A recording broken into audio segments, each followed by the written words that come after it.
Ladies and gentlemen, you're all very welcome. My name is Mark Kennedy, and in keeping with the theme of the word, I thought it might be nice to do some songs that tell stories. So this first one was written by Dominic Beaton. It was originally called Paddy on the Road. It's now been adapted as Building Up and Tearing England Down, and it acts as a kind of a warning written in the 60s to any Irish who were thinking about heading over and work in construction in England at the time. So it goes like this.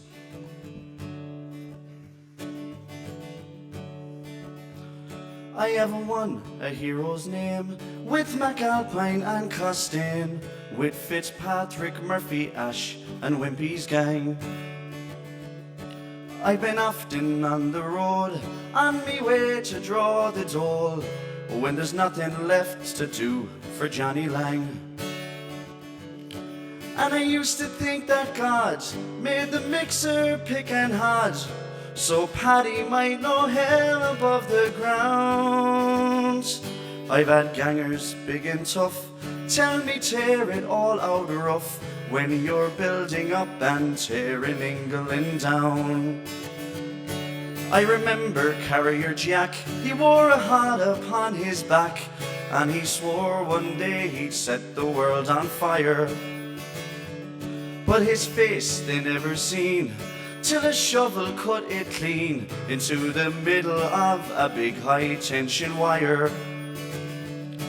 And I saw old Balls McCall on the big flyover fall into a concrete mixer spinning round. Well, it was not his intent, he gained a fine head of cement when he was building up and tearing England down. Well, I was on the hydro dam on the day that Pat McCann got the better of his stammer in a week. He fell from the shuttering dam, and the poor old stuttering man, he was never ever more inclined to speak. Oh, no more like Robin Hood would he roam through Cricklewood, or dance around the pubs in Camden Town. But let no man proclaim poor old Paddy died in vain when he was building up and tearing England down.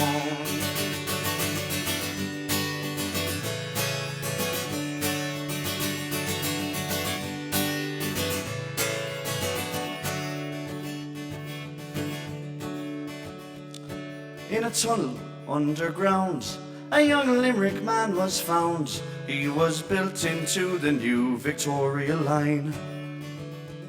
And when the bonus gang had passed, sticking from the concrete cast was the face of little Charlie Joe Devine.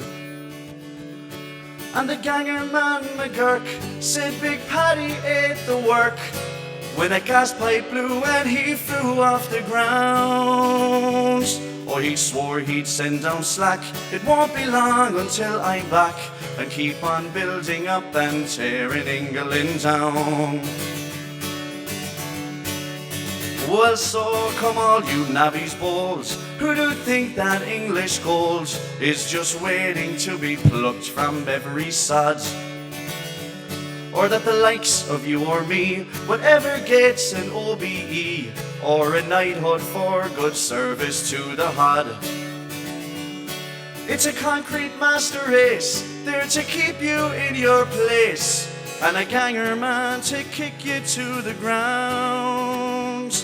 If you ever try to take part of what the bosses make when you're building up and tearing England down.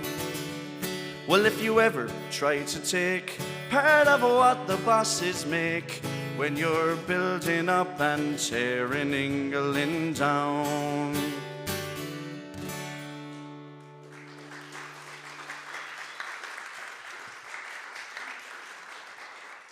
Thanks, Mark. Hello, my name is Michelle Brennan, and on behalf of Sligo Library, I would like to welcome you to our April edition and our final edition for this term of The Word, in association with the BA in Writing and Literature at ATU Sligo. We're delighted tonight to have Tim Hannigan as our guest for April on this beautiful sunny evening. We met Tim briefly in March as he moderated for The Word with Mancon Magan, so it's great that we get this opportunity to learn more about Tim and his career as a writer. Tim Hannigan is from Cornwall and started his working life as a chef before becoming a journalist and guidebook writer. And he's the author of several narrative history books, including The Granite Kingdom, which was shortlisted for the 2024 Edward Stanford Travel Book of the Year. Tim will be in conversation with Marion Dowd, archaeologist and an academic and a lecturer of archaeology at ATU Sligo. And for music, as you've just heard, we have Mark Kennedy, who is a singer-musician from Castlereagh, County Roscommon, and who has a grow for folk music, and he'll be performing a few songs for us this evening. We also invite you to take part in our audience Q&A, and we have an open mic as well at the end, presented by Marion Neary. So I am now officially going to hand you over to Marion Dowd to look after you for the evening. Thank you. Thanks, Michelle. Tim, you're very welcome, and it's lovely to have the opportunity to talk to you tonight. We're going to be talking mainly about your latest book, The Granite Kingdom, but about a year and a half ago you had a second book, The Travel Writing Tribe, which is fabulous. I love that book as well. And Tim, you're an unusual person because you are a travel writer, but you're also an academic who studies travel writing, and it's such an unusual mix to have that crossover. You seem to be able to move between both of those quite effortlessly. Yeah, and a travel journalist as well. In the first instance, I was a guidebook writer and a travel journalist, which are the kind of commercial side of travel writing, and doing kind of literary narrative travel books. And there are not too many people who do even both of them, let alone the academic thing. But to me, it feels really natural. I mean, all writers, and this is something we're always trying to hammer into the students on the writing literature program, all writers should be reflecting on their own work. They should be self-reflexive in their own practice. So to me, it just feels like a natural thing to study the thing that you do. And I do think travel writing has a slight blurry edge where it blurs into academia. Travel writing, the kind of travel writing I like, is not just I got on my bicycle and I rode around Ireland, or I hitchhiked around Ireland with a fridge. It's not really that kind of travel writing. It's stuff that explores ideas, that follows a particular history thread or so on. So I think the crossover to me doesn't feel as unusual as everyone else seems to think it is. Yeah, but I was thinking, I mean, I don't know of any other genre where you have that, where you have someone who's, practicing it as well as stepping back and looking at it from an academic perspective, or even in a discipline. It's a very interesting Anthropology, maybe. And I think anthropology and travel writing have a relationship. I think travel writing is often like the kind of unruly cousin of anthropology. Like anthropology is the sort of respectable one with the PhD, and then travel writing is the one that kind of does the same thing, but is like, wow, whatever about your references. So I think anthropology has sometimes a tendency to do that thing, but not most other things. Yeah. And I mean, that whole idea of multidisciplinarity really comes through in The Granite Kingdom, where it's about Cornwall, where you were born and raised and spent your formative years, but you're bringing in so much history, archaeology, folklore, fishing, geology. I mean, it's involved a huge amount of research as well, and that's something that maybe people don't fully appreciate with travel writing. Yeah, and again, I think as a reader, that's one of the joys of travel writing. So I discovered travel writing as a reader in my late teens, and I was interested in history, I was interested in the past and culture and archaeology and all those things you mentioned. But I didn't have an academic background. I didn't go straight to university out of school. So I didn't have a sense or a knowledge of those academic frameworks. I didn't know that, for example, a narrative history book, a pop history book, wasn't entirely respectable in an academic sense because it was told as a narrative. I didn't understand that hierarchy. So to me, discovering travel books, they were just sources of information. You could read a travel book that was about a particular cultural object or a particular historical figure. That was the theme. And I was like, great, this is a way to find out information. I didn't know that it was a sort of popularizing answer to a more strictly academic way of writing those things. So I didn't have any of that that hierarchy or that academic snobbery coming into it. Or that baggage, yeah. So for me it was like, oh, here's a book about, I don't know, the history and culture of the Armenian diaspora. It's somebody, I'm thinking of a book by Philip Marsden called The Crossing Place. It's somebody traveling around, but doing serious writing, well-researched writing, and kind of ethnography as well, but in a narrative that's beautiful to read as well. And to me, it was information, but also literature. I think that's the great attraction of travel literature. It can be both those things. Yeah, and it's interesting that you were a chef for several years after leaving school, because when I was reading these two books, what really struck me was you talk about food a lot, and you really notice what people are eating and what they're drinking and what you were eating at a particular time. And it was only afterwards when I realized, that's the chef coming my out agent here. was really worried about me in this, because basically all I eat is 2-minute noodles and pasties. No, he was genuinely worried about me. He said, that's not a sustainable diet. I hope you're not eating 2-minute noodles and pasties now you're home. It's like, don't worry. We're gearing up on another book about Ireland now, and he said, will you try and eat better this time round? So, yes. Yeah, I did notice a lot of noodles. So tell us why you wrote about Cornwall then. As a travel writer, you could have chosen anywhere, and you've written about Indonesia before. And I suppose I wondered how much of this was almost a response or a challenge to a lot of the travel writing that's been previously written about Cornwall, which is actually very similar to what was written about Ireland in the 19th century and early 20th century. This kind of concept of it being an other place, or very exotic, or filled with strange, barbaric, dark people. So how much of that was the impetus for writing the Granite Kingdom? That was kind of the impetus, or maybe less the impetus than the pathway to write about it.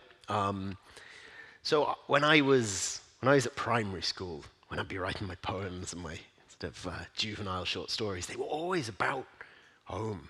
Not just Cornwall, but really, not even my home parish, literally the home place. I kind of had this fictional past, actually. They all seem to be set in a slightly vague past. So I took my home place, which is a tiny little hamlet called Trevowan, and I populated it with people who were not the real people who lived there. And it seemed to be set maybe a little bit before my time of birth, slightly in the past. And I would write these endless poems and short stories about it. So all my early writings were about home, about the landscape and the place. And then I moved into this professional writing career, and that was always about faraway places.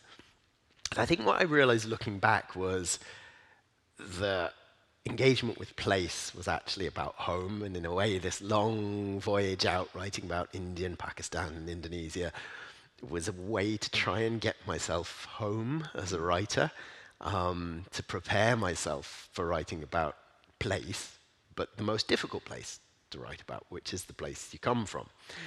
And I did, about 10 years ago, start to write a book about Cornwall that would have been vaguely similar in form, kind of travel and history and culture all combined, but it would not have been as self-reflexive. It wouldn't have been as engaged with problematic and difficult things about the way we, as Cornish people, talk about the place. And my agent kind of said, I don't think this is quite working, so I dumped it and went and wrote something about Indonesia instead. So I had tried before, and I think it was kind of hanging over me, the idea of of wanting to work out how to write about Cornwall. And ultimately, the only way I could do it was to engage with all of that stuff, to make it a book about the way Cornwall has been written about by other people, but to try and not do that in a sort of just angry nativist shouting back. Yeah. I didn't want to just say everything they said is nonsense, because I think, very much like Ireland, it's a thing that we're a bit uncomfortable in acknowledging, but some of the romanticization is internalized, and some of our own self-perceptions about coming from a place that's been constructed as exotic and Celtic and all the rest. Some of it we quite like. We quite like the fact that it helps us define ourselves as not English, which a lot of Cornish people would do. And I think that also does apply for Ireland a little bit too. So it took me a long, long time to work my way around being able to do that, being ready, I guess, to do it. Yeah. And I guess it felt like a very authentic representation of Cornwall, very fresh, because you talk about things like the housing crisis for younger people, how difficult it is to buy houses, the problems of tourism. And I wondered how difficult it is to write a book like this without bringing in a lot of sentimentality or nostalgia, because you do bring in lots of very interesting events from your life that really bring a richness to it, but without the overtures of nostalgia. Yes, we were chatting about that just before we came on, and I thank you, because that was a totally new observation to me, and I hadn't thought about it myself, and nobody else had said it to me, that there is a lack of nostalgia in it, because I do write about growing up. I do write about stuff from childhood. It's kind of got a fragmentary memoir running through it, and so we're all nostalgic about our own childhoods, about our own past, and I think in every era, wherever we're from, there's always a sense of loss, because the home place is not as it was when we were children. Whether that's 5 years ago or whether it's 50 years ago, there's always a sense of loss. The landscape has changed. All the old farmers of my childhood are gone now, and now my parents are very elderly, and they were young people when I was young. So there's a permanent sense of loss in an identification with a place you're from.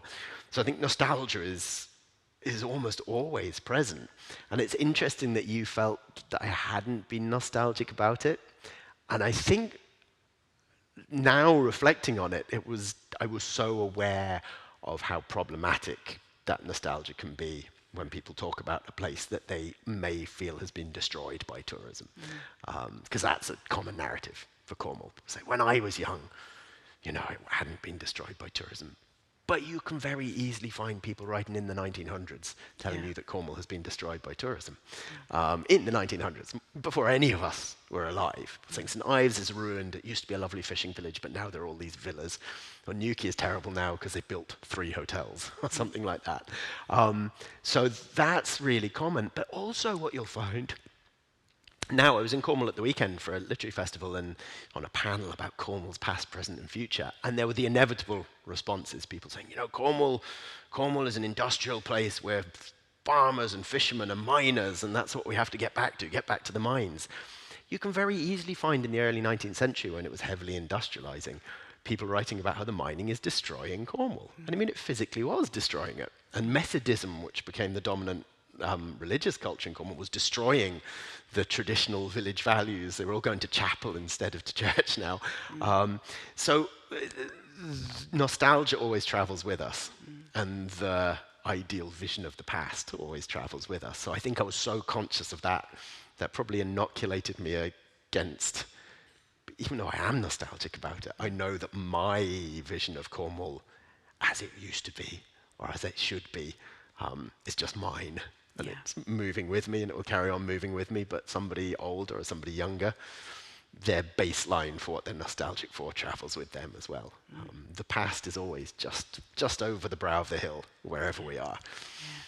And at the same time then, you bring in these really fascinating insights into the local landscape, especially as you've moved closer to home, that somebody coming in from another part of the world just wouldn't have. So, for example, you talk about a section of cliff where it's associated with suicides. You know, and there's something very powerful about that, just the idea that if you didn't know that as a traveller, you come in and it just looks like a cliff face. And you also talk about, I love this idea, going wrecking. It's something I'd never heard before. The idea of, you know, how communal and social it was for communities and families to go to the beach after a big storm and collect whatever debris had been washed up. And again, through an outsider's eyes, they might interpret that very differently, or even negatively, I think, in some of the early writings.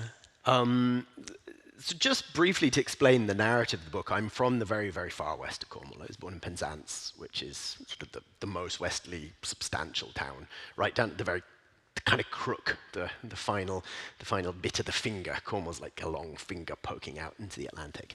And my home place is then on the opposite coast, which is about 4.5 miles north. Cornwall's very narrow at the bottom. So where, the home place basically looks out to Ireland. So you can't really listen. On a day like today, you can't listen to the BBC radio because all you get is Irish radio coming in across the sea.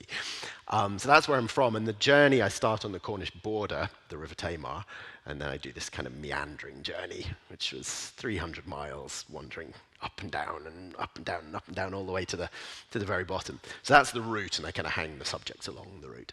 And one of the things I sort of deal with in the book is, or try to deal with, is all these things, these stories that we have about Cornwall, which sometimes, when you begin to prod them, the historical validity of them slips away, and they often turn out to emerge from books, from literature, usually 19th century literature, usually Victorian literature. But that applies to some of the ideas that Cornish people have about Cornwall, as well as outsiders. But wrecking is one of the classic ones. So, who has heard of Cornish wreckers? Yeah, you will have. You have. So the Cornish wrecker is, if you've watched Poldark, you might have a sense of it. The story is that they used to lure ships into their doom deliberately, that they would station themselves on cliff tops with lanterns, and by some strange mechanism, the lantern would make the ship crash into the cliff. There's always a little bit confused as to what's actually going on. Is it because they think it's a safe harbor, so they head for it, or is it because they think it's another ship, so they think there's space? And it's really embedded. I mean, it turns up in lots of literature. It turns up in Poldark. It turns up in loads of other novels and so on. But it turns up in guidebooks and websites. It turns up in even semi-serious history books, the idea that, deliberate wrecking was a thing. And it just wasn't. I mean, there is absolutely no evidence that it ever happened. And if you think about it, it makes no sense. I mean, Cornwall didn't need to attract wrecks, because wrecks happened in huge numbers anyway. It sticks out into the ocean. The wind comes out of the west. All the shipping going up the south coast of England, or all the shipping coming up to Ireland or going up to Bristol or Wales, has to come past Cornwall, and sailing ships with the wind blowing them onto shore were wrecked the whole time. They didn't need to attract them deliberately. But that idea is so deeply rooted, but it's also kind of internalized in Cornwall, because we quite like the idea that, we used to do this thing. But wrecking is a real thing, and that's just harvesting what's been thrown up by the sea, and it still goes on. I mean, it was very much a thing in my childhood, and people unselfconsciously used the term, say, go and wrecking. Which meant after a big storm, you go down and see what was there. And I write about in the book, and the kind of iconic moments in my childhood was the beach at the edge of my home parish. A ship heading for Dublin lost 3 big containers off the deck in a storm. And one of them was full of designer trainers, Puma trainers, if I remember correctly. One of them was full of bales of twine, these big, heavy white twine, and the other one was full of tobacco. And the one with tobacco and the one with twine washed up on the beach, and the customs officers did try to guard it for a little while, and then they just gave up. And the whole village was just there, piling in and digging all this tobacco out. And there were people from the local newspapers taking pictures, and we all went down and took bags of this stuff back. But it was raw tobacco. It was uncured. It was supposed to be going to the Galahus factory in Dublin. It was totally uncured, and it was all completely waterlogged with salt water as well. So it was good for nothing.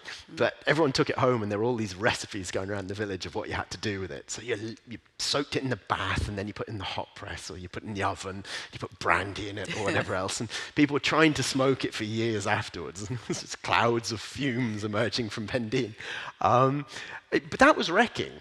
And that's what wrecking always was. But it would be represented as something barbaric and terrible in the 19th and 18th century. These reports of these, these uncivilized Cornish people, these Celts who weren't properly English, behaving like the barbarians they really were, and looting the property of these shipping firms. And then that somehow got internalized into our own mythology that we did used to draw the ships in, which didn't happen. Yeah.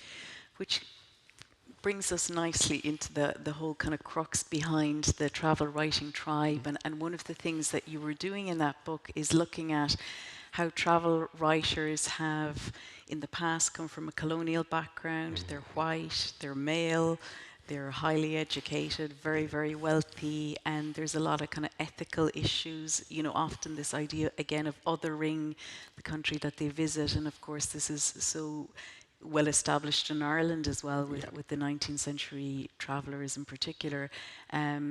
So can you talk about, is that still a case? Are all the travel writers nowadays white, wealthy men? They're not, but that's really, really recent. So I fell in love with travel writing as a teenager. So in the 90s, I was a big reader, but I liked kind of boyish stuff. I liked Ernest Hemingway. I liked Joseph Conrad because I was an outdoorsy person as well as a bookish person. I was a surfer and a kayaker and a cross-country runner, and I liked the outdoors. So I liked literature. I liked reading stuff that confirmed that sense of myself. So Conrad and Hemingway had kind of worked and bits and pieces of classic mountaineering literature. But then I discovered travel writing, which was going strong in the 90s as a popular genre. And it was a revelation to me, because here was stuff that was literature. I liked the kind of the slightly higher register stuff, the stuff that had stronger aesthetic qualities, I suppose, not the round island with a fridge stuff. And yeah, it was just a revelation to me. Great, you could read about somebody crossing a desert with camels and not much else, or hiking up a mountain, but also talking about Islamic architecture or the history of X, Y, and Z. And probably because I was a boy, I was completely blind to the fact that they were pretty much all men. And because I come from West Cornwall, which in a British context is a really weirdly classless place. I mean, most English people in particular are really hung up on class. I mean, class runs through everything there in a weird way, except for some places like Cornwall. And I grew up completely unaware of class. I did not know it was a thing, because it really wasn't in my generation in Cornwall. Just, you didn't think that was real. I thought that was a thing from old books, the idea of people going to boarding school and being posh or whatever. I didn't think it was real. So I didn't pick up on the signals, the coding in those books that were all coded Eton and Oxford. But I didn't know, that was meaningless to me, so I didn't notice it. I didn't notice that these were not people like me, and that, if you come from far west of Cornwall and you went to Pendeen Primary School and Cape Cornwall Comprehensive and then went to Camborne Catering College, you don't kind of go riding a camel across the desert and writing about Islamic architecture. That's for the old Etonians. So I consider myself really lucky in that sense, because I fell in love with it. I wasn't repelled by it. It was only later that I began to realize, hang on a minute, these are all really posh people. And that was the 19th century stuff I read, and it was the mid-20th century stuff, and it was all the contemporary stuff by people like William Dalrymple and Philip Marsden and Colin Dubron, who were all public school boys writing in the 80s and the 90s. They were all super posh. But I was already embroiled in the genre as a reader before I noticed that weird thing. And then I started in my mid-20s at college reading Edward Said and a bunch of post-colonial theory. And then I suddenly realized that, oh, holy moly, travel writing has some problems. So I had this kind of conflicted sense as a reader not so much as a travel writer, because I was mainly a commercial travel writer, but as a reader, like, is it okay to like these books? Am I allowed to read Wilfrid Thesiger and not feel horribly guilty? So that was this kind of itch in my conscience, really, as a reader more than a practitioner, actually. And that whole book was an attempt to kind of scratch that itch. And when I went into that, there was still a sense that, yeah, it really was still dominated by posh white men. Because even in the more recent stuff, what often gets called the new nature writing, the people writing about domestic, although sometimes they seem to forget that Ireland is not domestic, the domestic travel writing of England, and it is usually England, by people like Robert Macfarlane. Robert Macfarlane's another one of these, another generation, but he's another Cambridge-educated public school boy. So until very recently, it hadn't changed. But almost around the time I was working on that book, which I guess started about 10 years ago, the process, 9 years ago, maybe the beginnings of it, from that point onwards, there does seem to have been a change. And there's this sudden shift of people who are high-profile travel writers who are not from that background. A lot of people with a kind of hyphenated identity, people like Norsara Wiwa, who is British-Nigerian, or Manisha Rajesh, who's British-Indian, or people like Kapka Kasabova, who is Bulgarian, Kiwi, Scottish. So there's this sudden shift. I mean, there are still a good number of posh white men wandering around, and I've nothing against them. Robert Macfarlane's a great writer, but there has been a change, and it happened really quickly. I think we were possibly worrying about 10, 15 years ago, worrying that the posh white man thing was inherent, it was intrinsic to travel writing. It wasn't. Yeah. Because anyone can write travel writing. And I think it's brilliant that in an Irish context, the travel writer that all of us know is Derville Murphy, you know, who breaks across all of those kind of norms.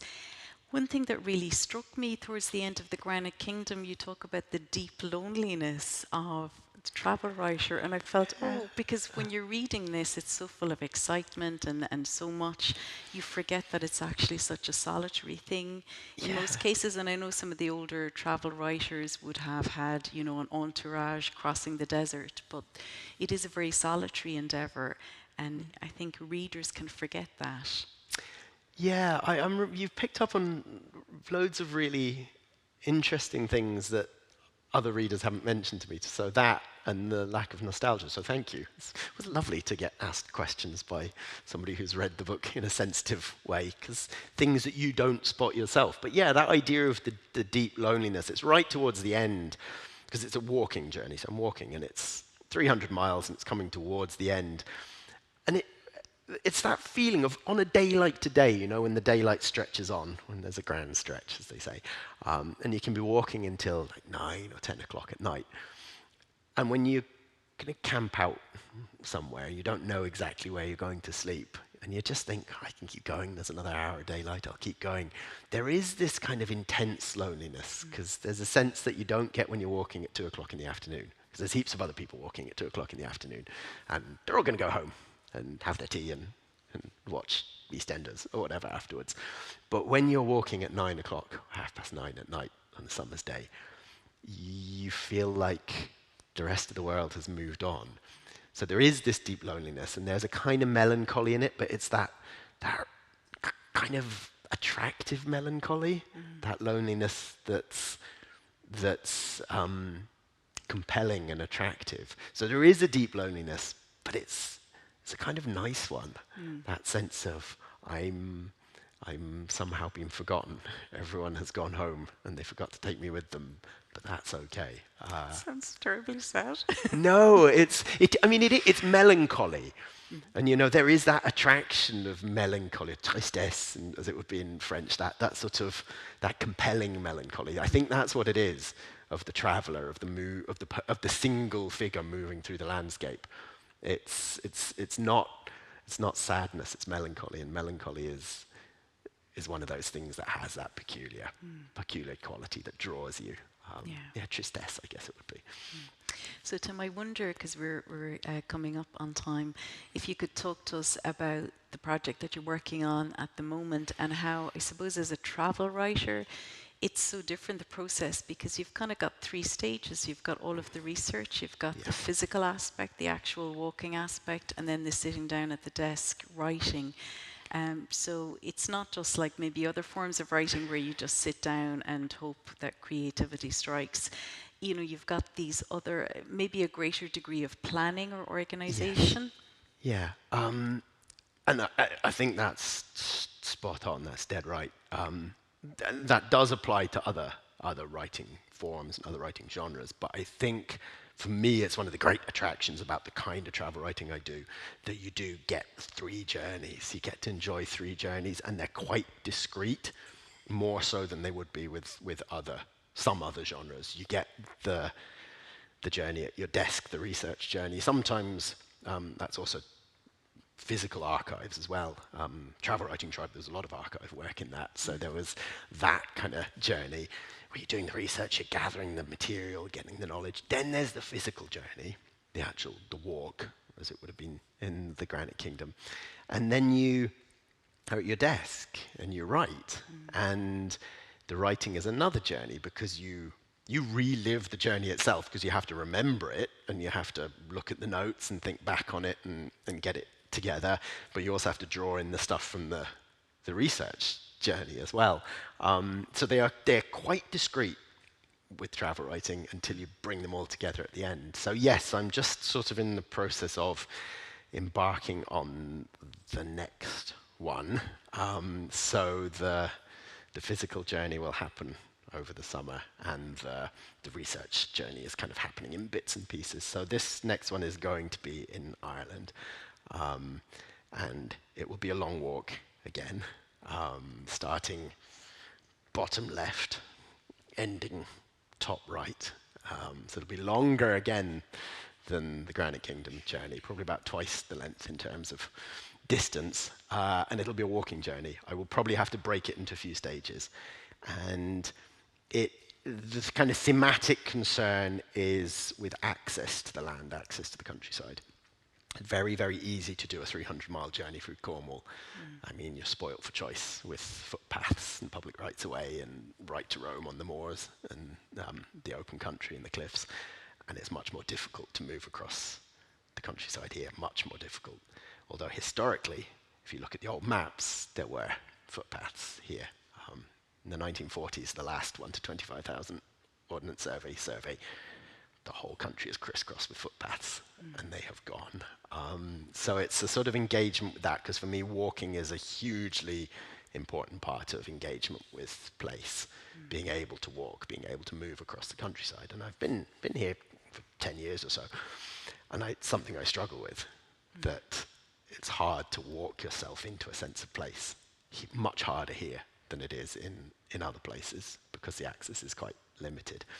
So that's, not at all a difficult or controversial or problematic issue. Sure, it'll be grand. Nobody's going to be upset about that.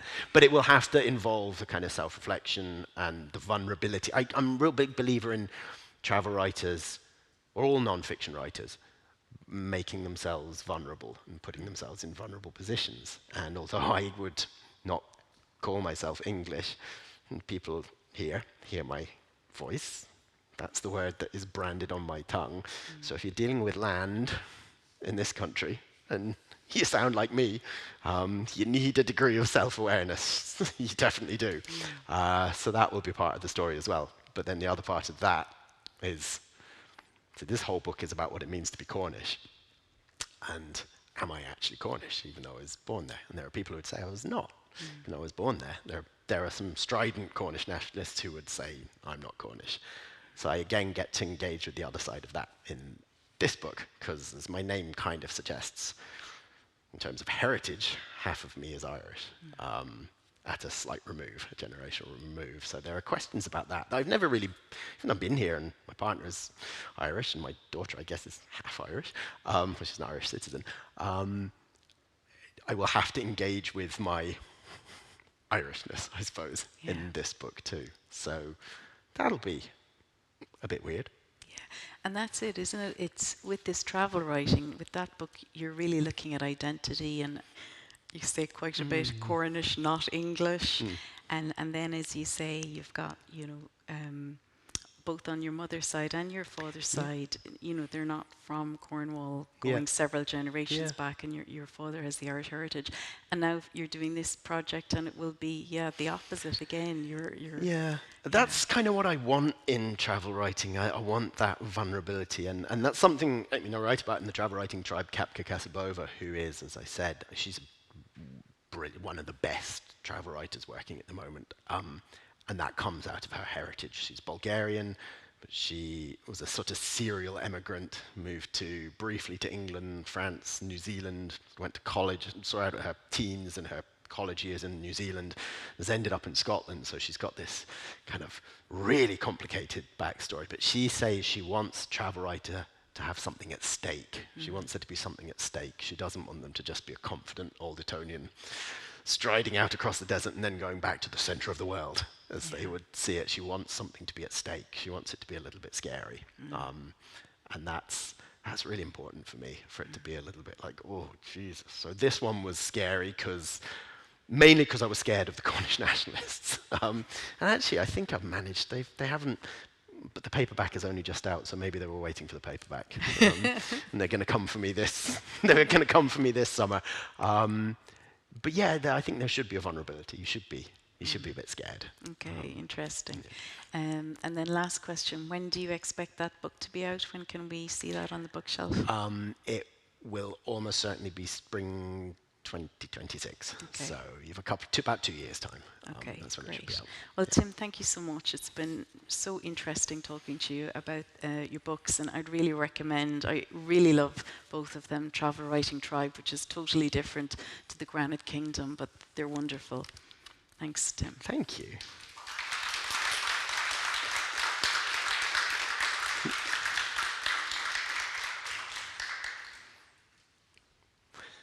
Questions? Oh, yes. What are we going to do? So, does anybody have any questions for Tim? Linda? As you spoke to came from Cornwall, and we always get asked, why did you come to Sligo? So that's my question. What brought you to Sligo? I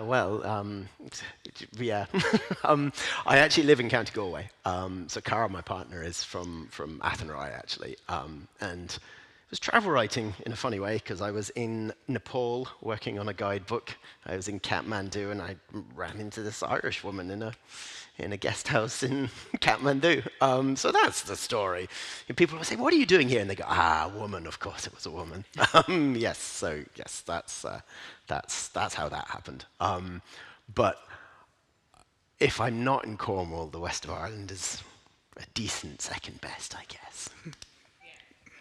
Exactly. I could throw the question back at you, or I'll catch you at the end and find out.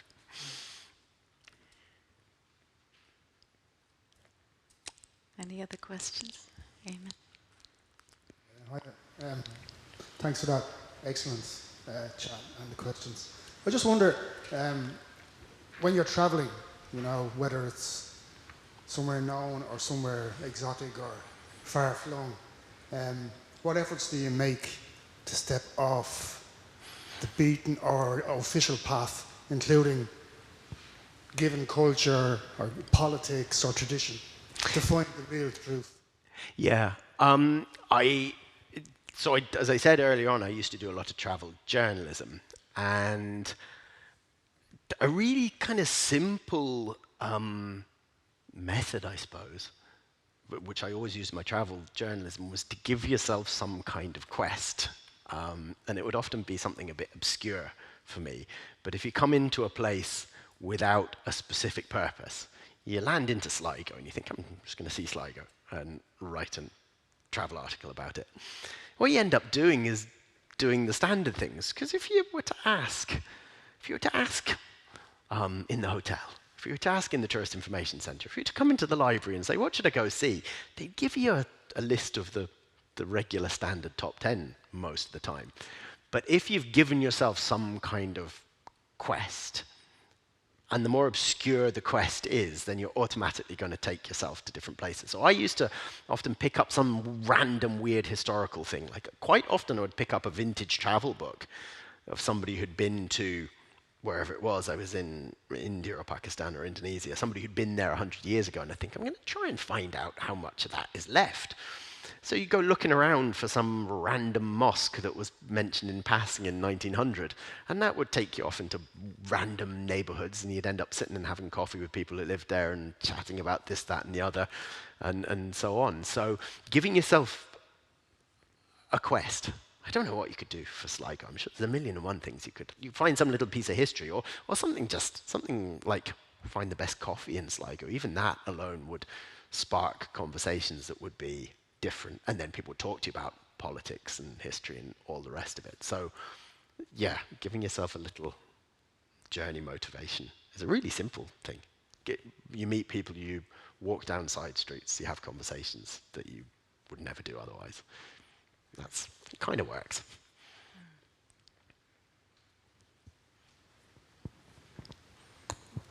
Hi, Tim.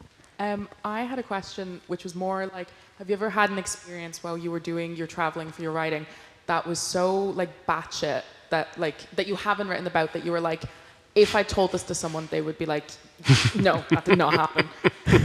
Just, I'm really curious, especially because you've been to like Asia and stuff like that. That's a really good question. That's a great question. I mean, I might do, but I couldn't tell you, could I? 'Cause no. Yeah, there's a couple of things around, not so much around the travel itself, but in the living Indonesia, there was a few. There was a ghost in my classroom once. I didn't see it, but it was deeply uncanny. I was doing an English class when I was teaching English in Indonesia, and I've never written about this actually. I was using ghost stories as a kind of framework for basic past tense narratives. So I opened it up with, have you ever seen a ghost? And people kind of believe in ghosts quite a lot in Indonesia. So it's like, yeah, we all believe in ghosts. And said, okay, who's seen a ghost? And sort of half the class had. And I went around, and they were all rubbish stories. They were sort of like, oh, I saw something moving in my granny's house. The usual stuff, the same stuff you get here. There's one girl in the class. They were all kind of junior cert age, really. She's called Gilang. I can still remember her name 20 years later. And she was sitting down there, and she was one of the most confident students in the class. But she'd gone really weird. She was kind of like this. And she was looking down, and she was not engaging. And she'd put her hand up when I said, have you ever seen a ghost? She put her hand up, and I stupidly should have read the cue and been like, leave her alone. But I was like, what about you, Gilang? And she would, and even her English, and she was a really good English speaker, her English kind of broke down.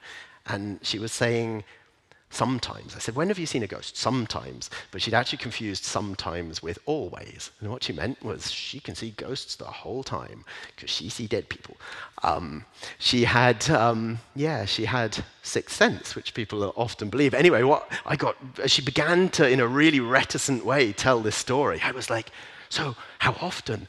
And I really should have backed off, but I was kind of intrigued in what was going on. And what I was not noticing was the rising hysteria in the class, and all the other students beginning to like twitch in their seats, and then I said, have you ever seen any here in school? And she said, in the bathroom, which was just around and there were always stories about weird stuff in the bathroom, at which point a couple of the students leapt up and ran out, and I should have stopped at that point, but I was like, what? And I said, how often do you see them? She was still saying sometimes, and then she said it in Indonesian, selalu, and I said, always?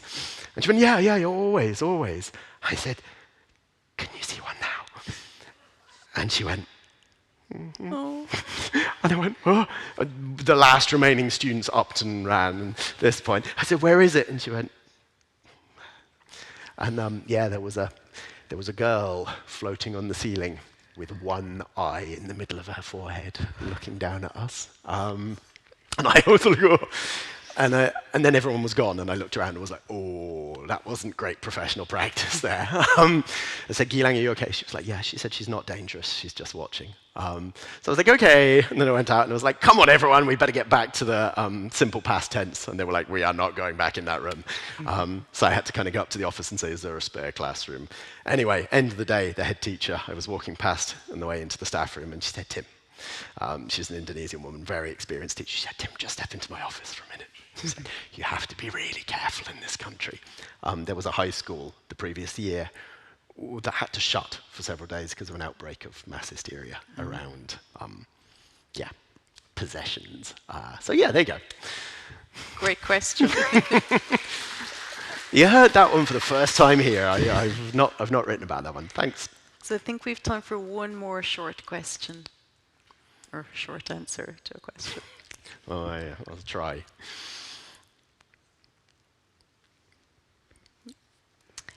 Okay, so thank you again, Tim. It was fascinating, a journey from the natural world to the supernatural. And I think we'll end with Mark now. All right. Sorry, my vocal was very loud for that first song, but I am doing the audio as well as playing the audio in here, so I couldn't stop in the middle of it, so I do apologize. Hopefully this sounds a bit more manageable. So, this next song is actually written by an English gentleman originally, a guy called Richard Thompson. Cornish. No, he's not Cornish, actually. I don't think, anyway. So, it's a song called Beeswing, and it's one of those weird songs where the Irish have, like, adapted it. I feel like if Christy Moore takes a song, we all... Oh, there we go, you're into it. We all just think it's ours. Like, if I play this song at a gig, people say, oh, I love that Irish song you done, and I haven't the heart to tell them, like... the Patriot comes out in them then. But anyway, this is called Beeswing. The premise of this song is it's a young couple fall in love. He's head over heels, let's make a life. And she's like, unfortunately, I won't be hanging around.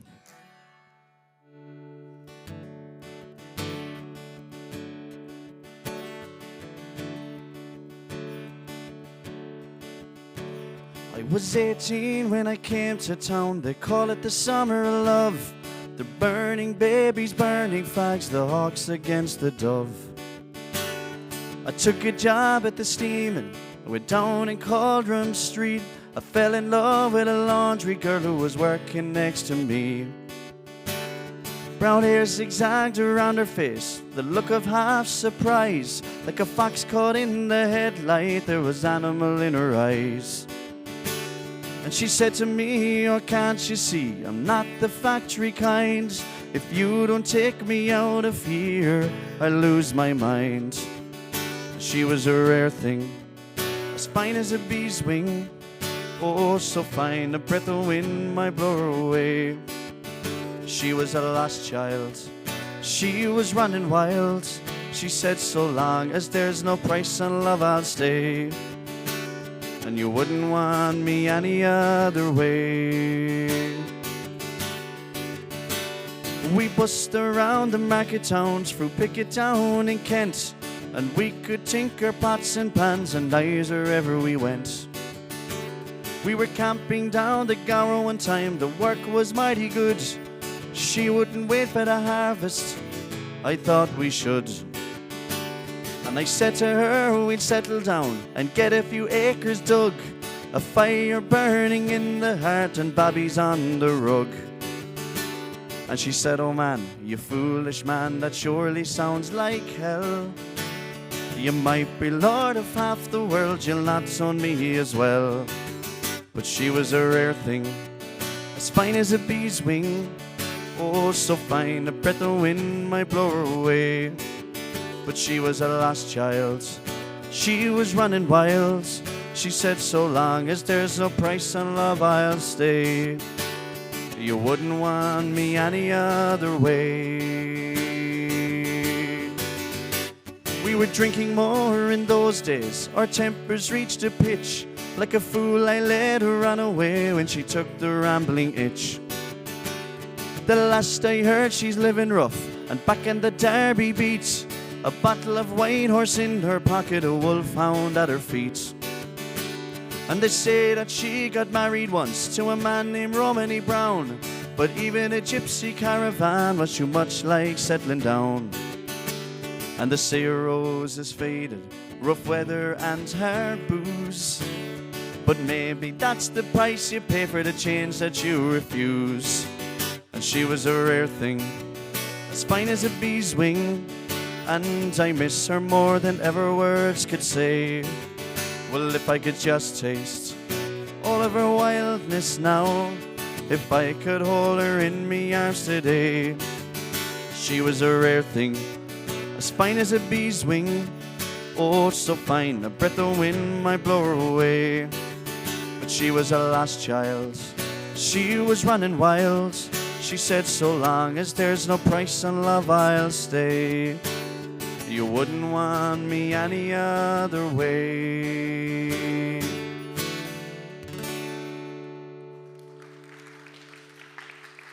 Thank you very much. We'll get Michelle back up, cheers.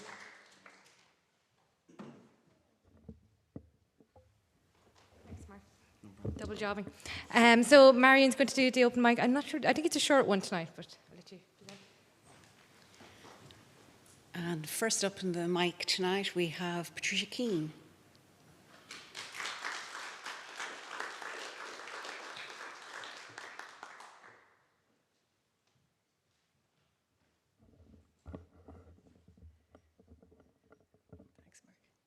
This is a short poem called Gratitude. I loved the soft of it.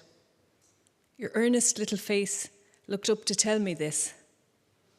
I watch your face lower again, and the steady movement resume of spoon from bowl to mouth. I think of advice I was given. Write down the quirky, funny things your children say. You won't remember them later. I think of good intentions, no notebooks filled with such gems. And I'm thinking, thank you, son. Your eager enjoyment of stewed rhubarb has gifted me a line I can never forget. Thank you.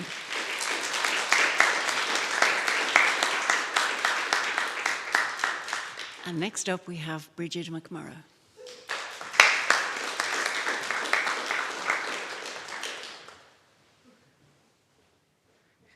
Hello, mine is not a poem, mine is an excerpt from my portfolio for my course. It's towards the end, and the whole portfolio is called Somewhere in the Multiverse, This Never Happened. I tell myself that the universe is infinite. Out there somewhere is a version of my father who did the right thing. He got clean faster and came back. He packed our bags and helped me into my shoes and held my hand as I hopped down the stairs, and he took us. He shielded us from our mother and warned her if she tried anything, he'd have her arrested. He took us home and then called the guards on her anyway. He taught himself how to braid my hair and then taught me. He finished reading Harry Potter to me, and then he read The Hobbit and Lord of the Rings and every other book I asked about, and he taught me to swim. He cried at my school plays or prose I wrote even though he's dyslexic. Even if he didn't get it, he taught me how to love and to live and to laugh and to think. Somewhere out there in the ever-expanding universe, his brother didn't die of cancer, and neither did his mother. He never did drugs or ended up in prison. Or he got clean or reformed. Or he died too, right after I was born. I can't tell which is better, which hurts to think about more, which is kind and which is cruel. Thank you.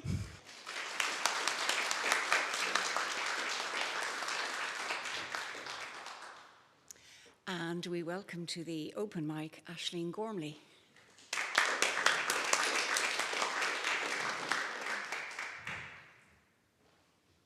Hi, mine is also from my portfolio, which is like non-fiction, basically about Irish fairy mythology and changeling mythology.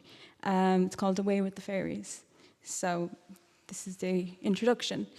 Down the hill from my grandparents' house, beside a narrow boring, lies a fairy fort. It is a raised round clearing fringed by trees, whitethorn, hazel and ash. Whitethorn has always been associated in Irish folklore with fairies, spirits and other mystical beings.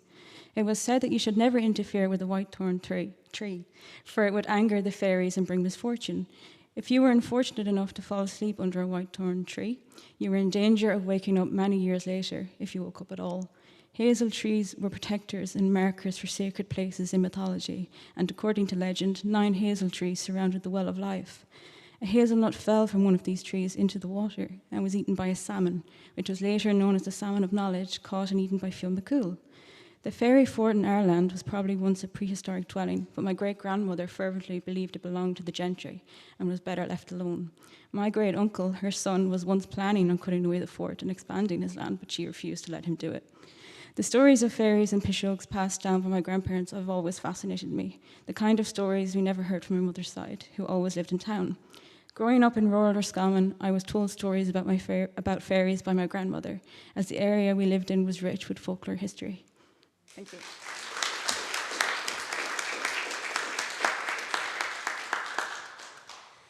And I'm going to read you a poem called Missed Calling. In company, she was always the entertainer, even now, wasting away in a hospice bed. Hearing of visitors' imminent arrival, she raised her eyes at the thought of effort.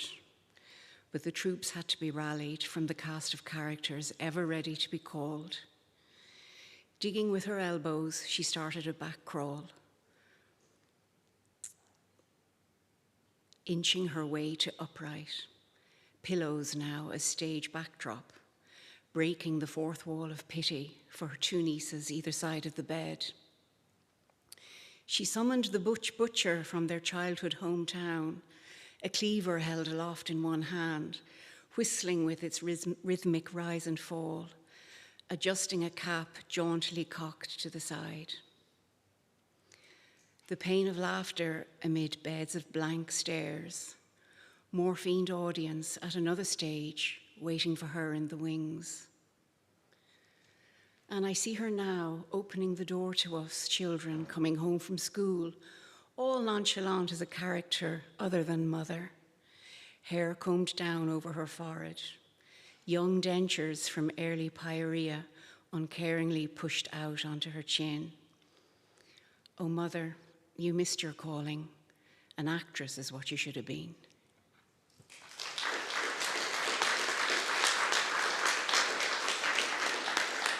And because of the night that's in it, Kevin Hart from Cornwall has offered to sing a song for us.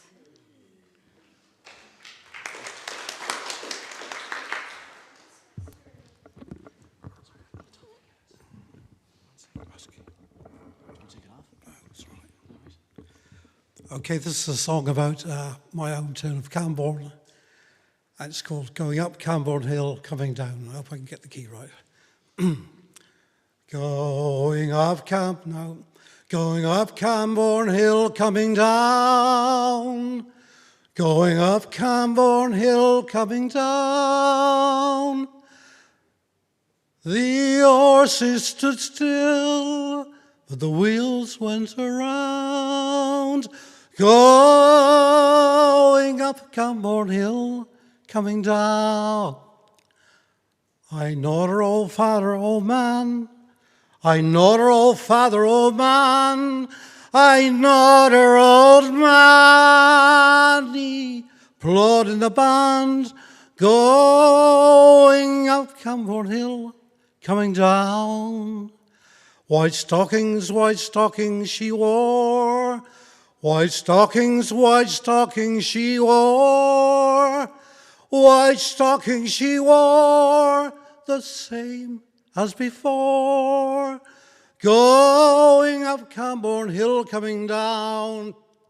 Going up Camborne Hill, coming down. Going up Camborne Hill, coming down. The horses stood still, the wheels went around.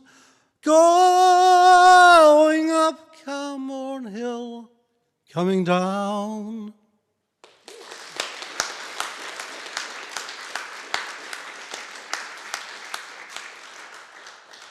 That's the thing about the word, you never know what you're going to get in the night. It's great, it's lovely, the unexpected, and it's brilliant. I just want to say a tremendous thank you to Tim and Marion for such a brilliant conversation. I really could have listened to more, and I would love to hear more of your stories of your travels, Tim, and I can't wait to read your new book in a couple of years' time. I'd like to thank our open mic guests for joining us as well. They were brilliant, and for our Q&A session as well, which is just added, especially the one particular story, which is just brilliant, great to hear. And the music has been outstanding from Mark this evening. Some of you might know Mark from his work behind the camera in The Word, so it's just been brilliant to have him on screen here and perform for us this evening, and yeah, thank you very much, Mark. So this is our final word for this season, but we will be back in autumn with a new session, a new few episodes of The Word, and details will be available soon, and we'll let you know what's going on then. We have a couple of workshops in the meantime coming up, including a Music in a Box workshop with Maeve McKenna and a History in a Box workshop with Joan Moffat, and they're happening in May, and you can leave details at the desk if you want to be involved in those. We also have a Kirkle Cora, as in a conversational Irish class meeting, I think it's every second Friday here in Sligo Central Library, and it's this Friday at 12:30. If you're around, you can come in for that, for a casual chat. And there's also a few things coming up in the summer, including a Young Adults Creative Writing Workshop in June for the Share Skill Festival, and an event in July for Corja.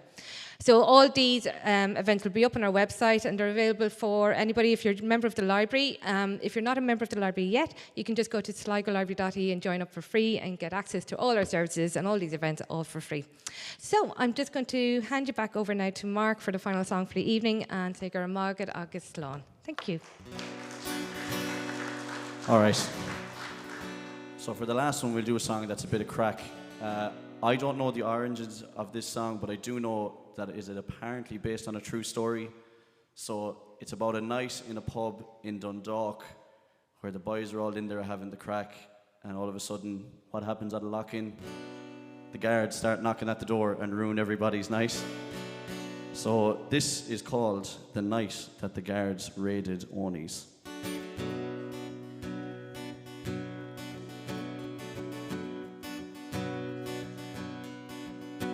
One evening of late, to Crow Street I strayed to a bar that's famous for doing a late trade in vodka and whiskey and red lemonade, among company that's kindly and jovial.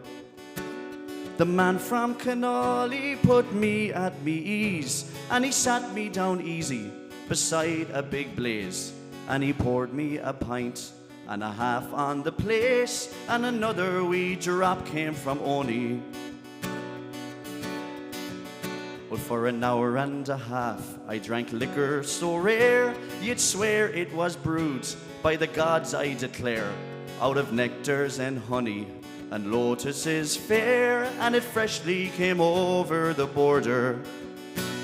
At 11:30 I sadly prepared to return to my lodgings back where I was reared, and I picked up me bags. I was filled with dull care, and then Oni put in a big order.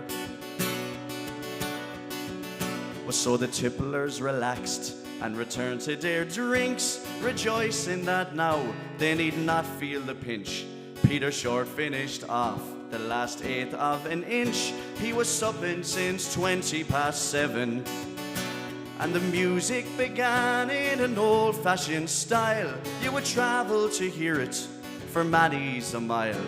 Oh, we were laughing and dancing away all the while. Oh, I thought I was dead and in heaven. Well, there were lads there from Newry, the Rock and the Hack, and some came from Belfast and never went back. And more lived convenience, the Carls and the Blacks, and every man Jack's Willing Porter. Well, some came from Hill Street and more from the Quay, some Crossmedlen natives all tearing away. In a Skeen Dunham mine, they were there in array, and each one kept themselves in good order. This is where it takes a turn. Well, a big dirty guard was out on the street, on passing the door, heard the music so sweet, and he kicked up his heels for to beat and retreat, and summon up two of his cronies. They quickly returned to the scene of the crime, and they called on the boys to fight or resign. Oh, let 'em in, said Pat Murphy. We'd only be fined on the night that the guards raided Onies. The sergeant on entering said, what's this I see? And why are so many of ye on the spree? Could it be that at long last the country is free? Your conduct, it is most nefarious. Oh, the country's not free, then Oni did say, and if you want to drink porter, like the rest you must pay. We'll stay here if we like, till the clear light of day. Oh, you know in Dundalk we're gregarious. But so the guards went around, and they took all our names, and they struggled to spell with their feeble wee brains. And then some names in Irish they made a great hymns, and more they abandoned forever. But to the roof of Mulholland some quickly did climb, to gaze on afar at the scene of the crime, and to watch the old guards make it good over time, as they gather the rest all together. Well, may the devil, he roast them high up on the ramp, the guards and the sergeants, the lad with the lamp, the dirty wee miserable lousy law tramps. From the bog they were dragged up so lowly. May they always see suffering, sorrow and pain. May their boots never fit and their belts never strain, if they enter on such a grand evening again as the night that the guards raided Onies. May their motors all stand and their noses all run, and their necks now so red turn green in the sun, and their teeth all turn black and fall out one by one. May starvation make them grow bony. And may their arses all fester and drop to their heels, and their last dying minutes be tempered with squeals. May they dance forever the fastest of reels, with the devil for raiding poor Onies. Thank you very much indeed.